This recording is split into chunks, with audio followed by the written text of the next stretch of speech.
Hello,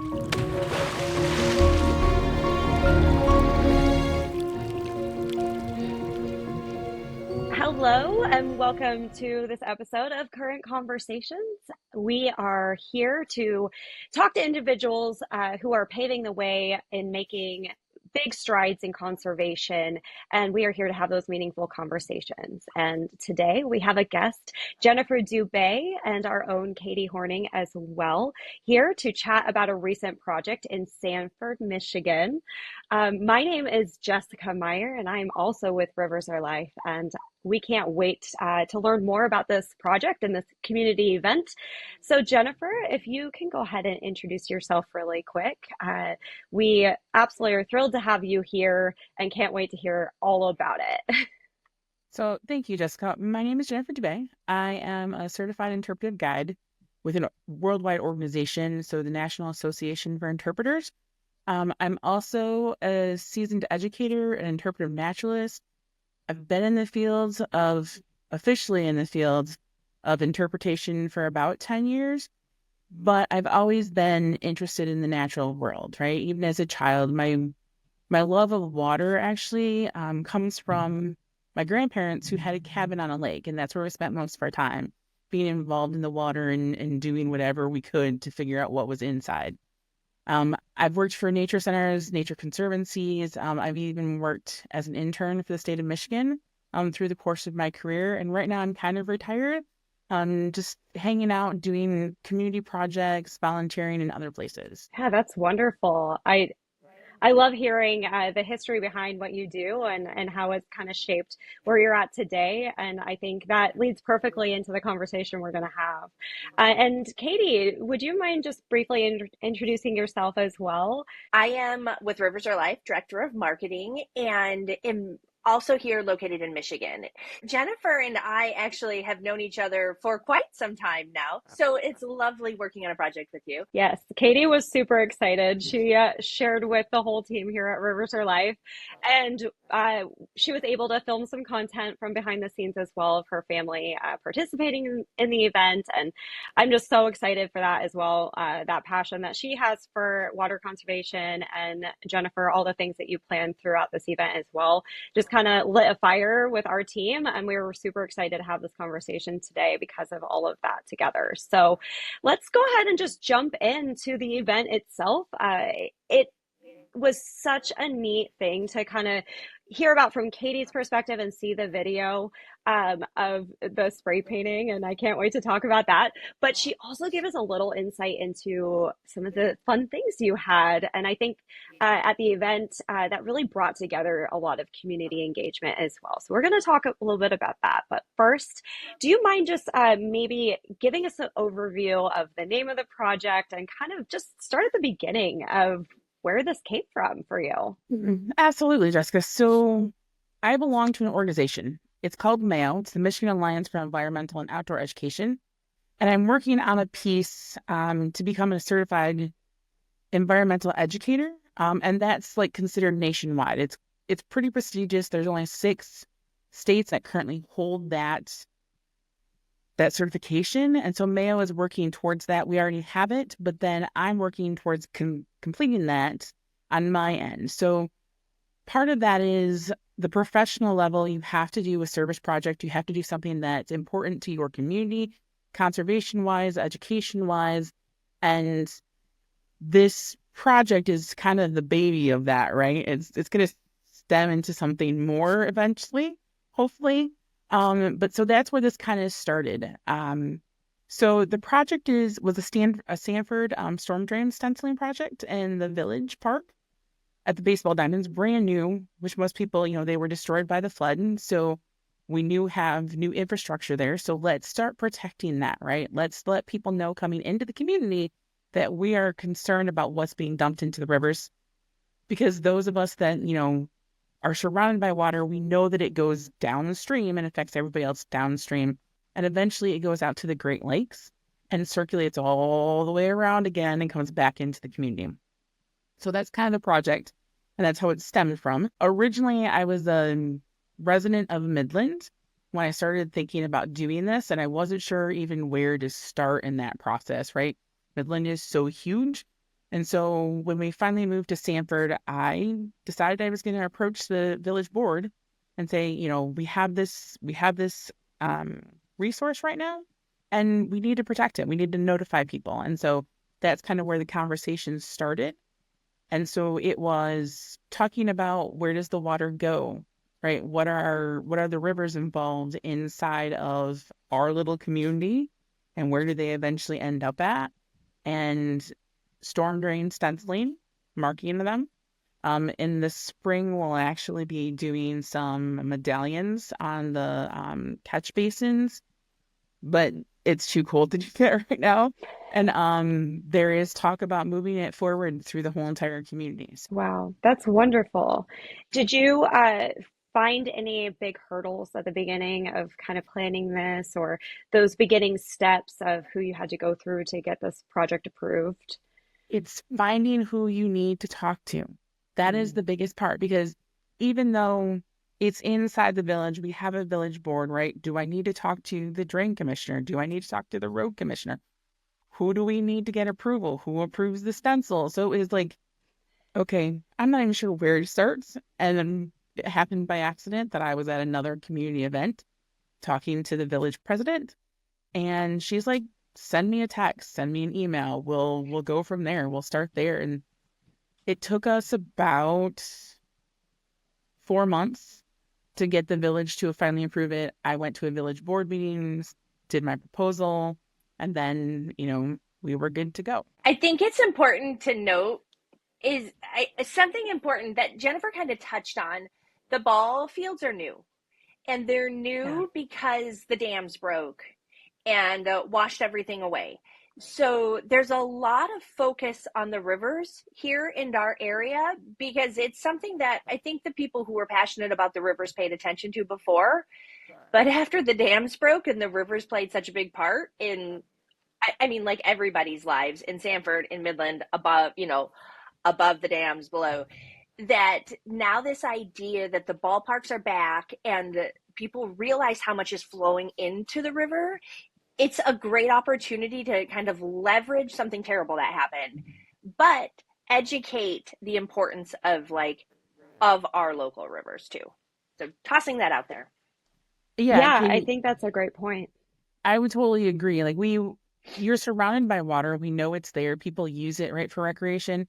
They're using it daily. Like, they're out there, they're participating in it. But until you don't have something, right, it's gone, right? We don't realize the value in it. And now that the dams are being rebuilt, eventually we'll get the water flow back that we've had in the past.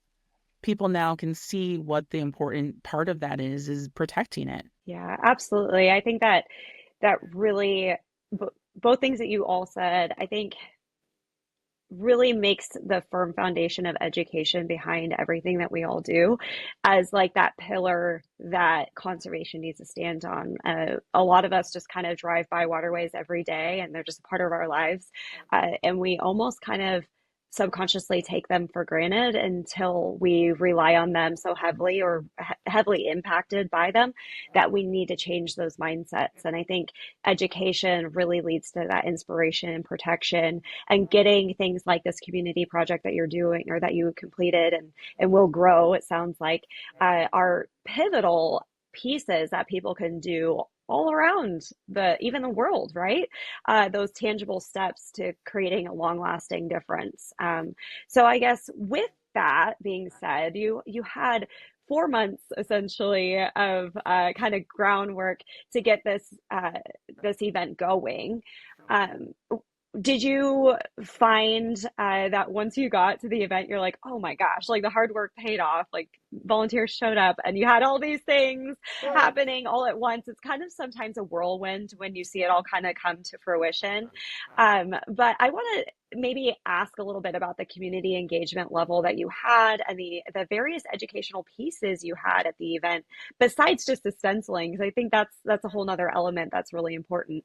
But you really honed in on that educational value of what it means to people and what rivers and waterways mean. So, can you give us a little insight into the projects and things that you did there? Absolutely. So being from the non-formal side, so I'm not teaching in a classroom, I'm teaching like in a nature center, conservancy, even with adults, it's like, how do you bring those pieces in that make them connect to their place? So place-based education, right? Couple of the activities I have had numerous times using at with other facilities.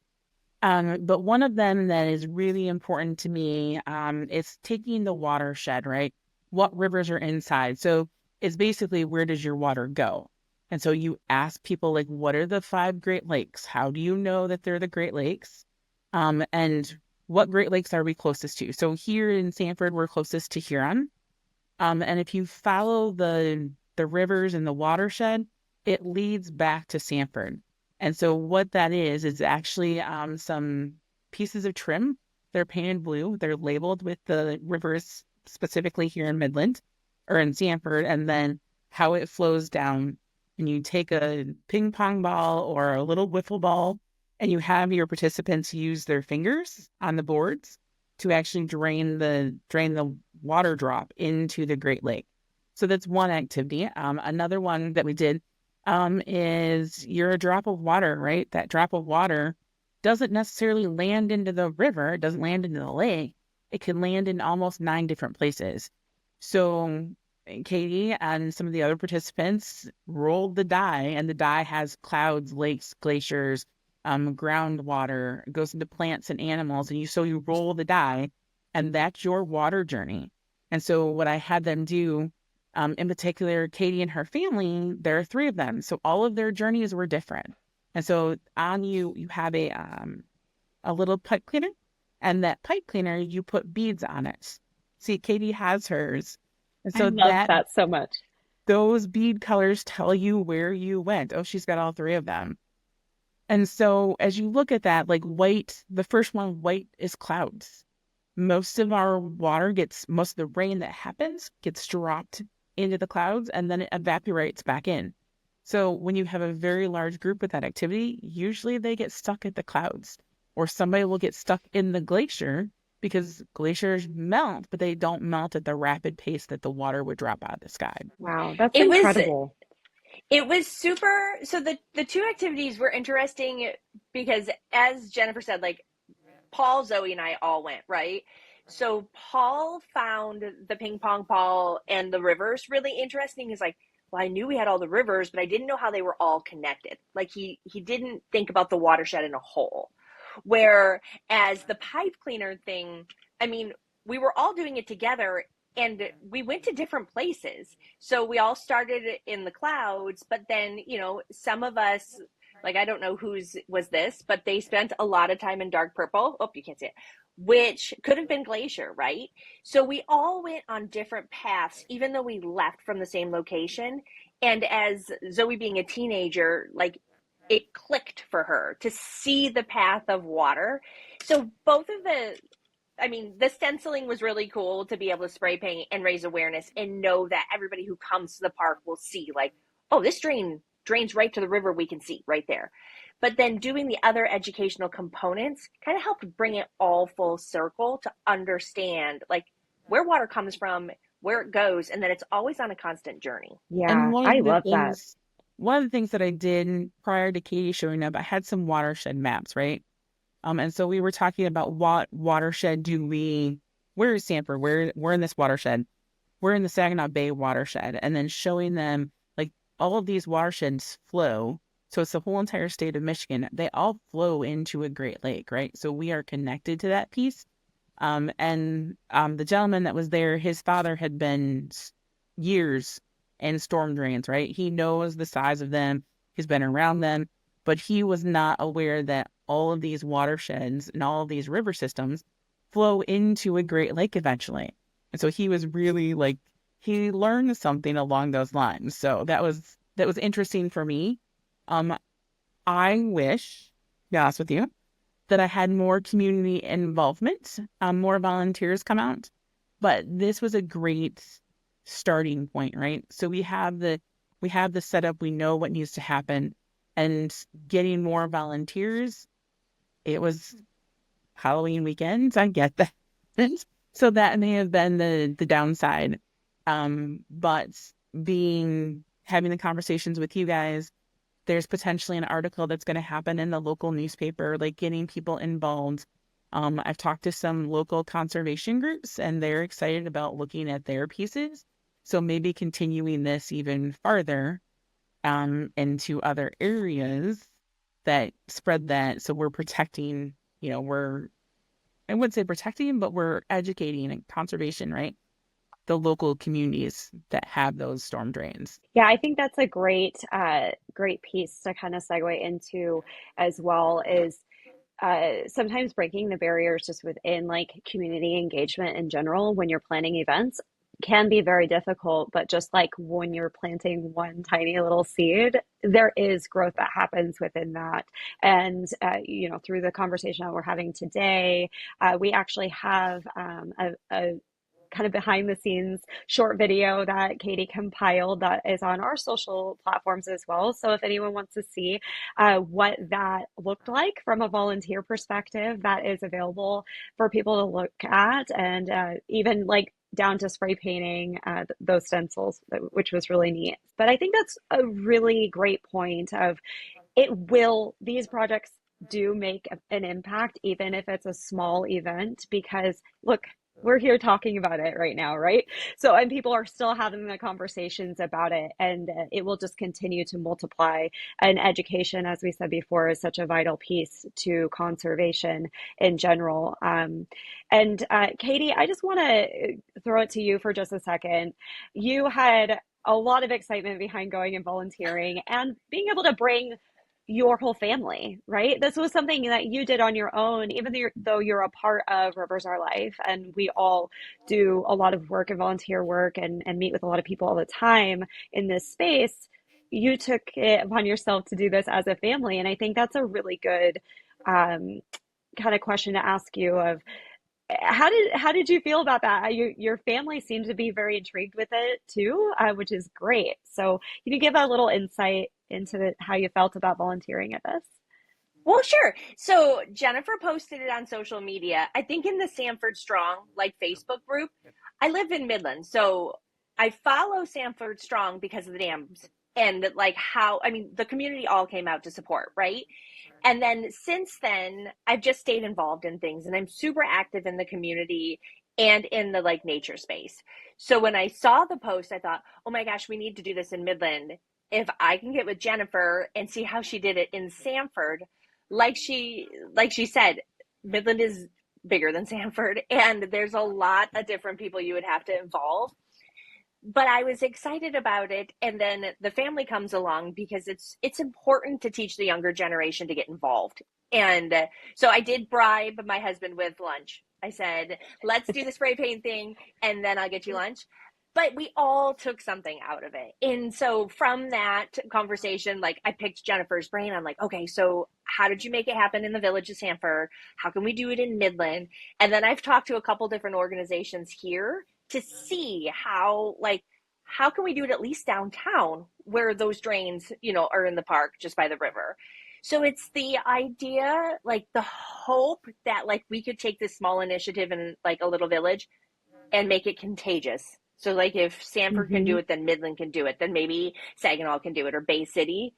And that's really like what like lit my fire to say, okay, I know it's Halloween weekend, but let's go do this. The weather's nice, a small drop can make a big difference.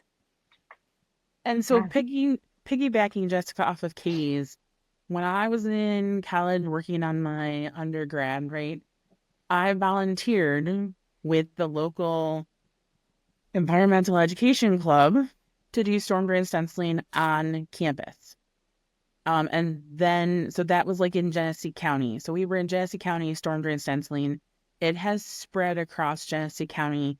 There are organizations that are doing that, right? And so local neighborhoods are doing that now, protecting their storm drains. And if you've driven down sides of roads, I don't know if Midland has them, but I know Genesee County has them. Like they say, this creek drains into this watershed and it's protected, in this manner. So it was something small that Genesee County did that has spread across the whole entire county now. And so it's making people aware, right? And so, Katie, I agree with you. Like, if we can figure out how to do it in downtown or even maybe just a small neighborhood, then you're moving it one neighborhood at a time. And it's educating, right? It's conservation with all of everybody who's there and who understands that, and planting that little bitty seed or a drop of water in this Or case drop. in the next generation, right? They're more likely to pass that on to their friends, their families, their kids, their grandkids to help protect the earth. Yeah, I think that's such a valid point. And I'm my wheels are already spinning. I live on the Oregon coast, and the closest big town here is Tillamook, and we're a city of rivers. And I'm already thinking, I'm like, how can we do this in our town? So it's inspiring, and that kind of leads into one of the final questions we have on this conversation of anyone that you think might be interested in doing something in their community similar to this event. What would be your biggest piece of advice, or maybe a first step for them to go out and do in order to bring this type of event to their community, or even start the ball rolling on this? So from my end, right, as the event organizer, I would make sure that you have some stencils in mind, like to present to somebody. Start just a simple conversation. Like you're at another community event and somebody says, hey, the village president are coming or the mayor's coming, or, maybe it's a community watch group. Start that conversation because you never know where it's going to lead to. Because we all have different connections. So that would be my first piece of advice, right? Make sure you have that piece. And then the next one is make sure that you have details organized, right? So when I went to the village board, I had my little sheet of this is what I wanted to say. And they gave me 10 minutes to get through everything. But it was, this is why it's important. Be very specific about that. What is it going to cost? And why does it matter? Yeah. Yeah, I think that's a great piece of advice because it breaks down the scariness of just that first step, right? Is just having all your ducks in a row and acknowledging the problem, finding the steps in the solution, and then approaching the people that can help you make that difference in that path. And sometimes that might just be through networking, like you're saying, and just this conversation right here, we're all networked together from various different pieces of our own personal journeys, and I think that alone says a lot about the space of conservation, that everyone has a role to play, and each person can make a difference in what they do, and just from who they know in the community. So sometimes just being vocal as well about what you're up to makes a big difference. Be willing to be turned down as well. Yeah. Like you need to understand that it might not fit right now, but it might fit some other place, right? It may Yes. not necessarily fit inside of like Midland, but it would fit someplace when I was originally looking at it, right? Outside of Midland, it fits in Sanford and it can spread. One other thing that I would say is start reaching out to organizations. They have different resources than you do. And as, one person, I can make a difference, but the more hands you have supporting the project or the idea gets the project farther. Yes. Yeah, I think here at Reverse Our Life, we can definitely relate to that. Um, Katie, do you want to piggyback off of that as well? I know connections and networking and all of that and telling these stories is a huge part of what we do here at Rivers Our Life. Yeah, I would just say, from this initial project with Jennifer, like the thoughts have been turning. And 2 years ago, I think it was now, we had Cash Daniels come to River Days to build monofilament containers to put on the riverbanks to collect fishing line. Seeing the excitement around that, I know that there's a community here, like a group of people in Midland who are passionate about the conservation, about our rivers.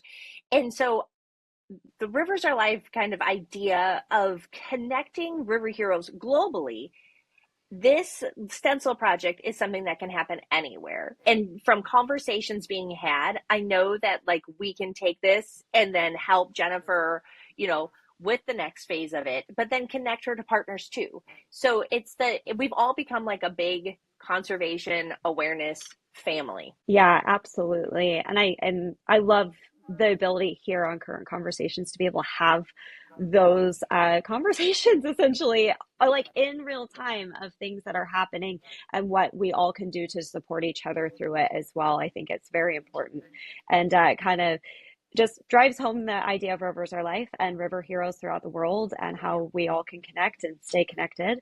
And Jennifer, I think you are doing wonderful things. I know we can't personally wait to continue to watch your journey and as you kind of move on towards your certifications and all the things you need to do with that, I'm sure we're going to connect more on things that you do, especially with you being so close regionally to Katie as well. And Katie, I am so happy that you brought the excitement from this particular project to the team as well. And that you volunteered for it on your own time and provided us with great resources as well, all around. So kudos to you too, and your family, even if there was lunch involved. We all like food. Well, thank you, Jessica, and Katie. It was Absolutely. great to have the opportunity to talk to Rivers of Life about the Storm Drain Stenciling project. And hopefully this spreads across the state, right? Even across the country, across the globe, because water is one of those resources that we have it, but it's not always potable. It's not always drinkable, right? Mm, So we need to be looking at how do we protect that in the future. 100%. Well said, Jennifer. And thank you. Thank Like, you. yes. keep me in the loop. Let me know phase 2 in the spring, and Rivers of Life will be there. Thank you so much, Jennifer and Katie, for both being here with me today and just explaining to everyone these great projects that are afoot. And thank you, Jennifer, and for your expertise in this area too. And I'm sure everyone will walk away with this with like tangible things that they can do in the education space and even coordination of events in the community. So we appreciate you so much and good luck on your journey. And thanks, Katie, for being here too.